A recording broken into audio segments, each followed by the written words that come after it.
আমিও না পড়ালেখা করতে চাই। দাঁড়াও, শুনো, গরিব বাচ্চাদের স্কুলে ঢুকা নিষেধ। না ম্যাম, এটা তো আমার ছোট বোন। কি ছোট বোন? না হবে না, তবু ওকে বাইরে থাকতে হবে। কি, আমিও তো স্কুলে পড়ালেখা করতে চাই। এইসব বাচ্চা নাকি স্কুলে ঢুকবে? হ্যাঁ।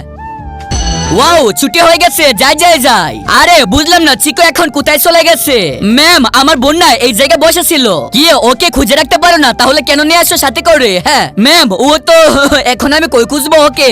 আরে এখানে ম্যাম আছে, আবার এখানে চিকু আছে। দিদি দেখো, এটা না আমি বানিয়েছি। আমি যখন বসে বসে কান্না করতেছিলাম তখন দেখি যে ম্যামের গাড়িটা না নষ্ট হয়ে গেছে। আর ম্যামে তো এত গরমের ভিতরে ঘামতেছিল, তাই আমি একটা বুদ্ধি করেছিলাম। প্রথমে একটা কেসি নিয়ে নিব, আর এখানে কিছু কাঠি নিয়ে নিব, আর কিছু কাগজ নিয়ে নিব। এটা দিয়ে আজকে আমাকে বানাতে হবে। এই গরমের ভিতরে যদি আমি ম্যামের জন্য এই পাখাটা বানিয়ে নিয়ে যাই, তাহলে উনি তো খুবই আরাম পাবে। এই যে বানানো হয়ে গেছে, ম্যামের কাছে নিয়ে যাই। হে, এটা কি তুমি আমার জন্য বানিয়েছো? জি ম্যাম। থ্যাংক ইউ, এটা কত সুন্দর। হে, তাহলে অনেক ভালো। তারপর থেকে তো চিকেও স্কুলে আসে।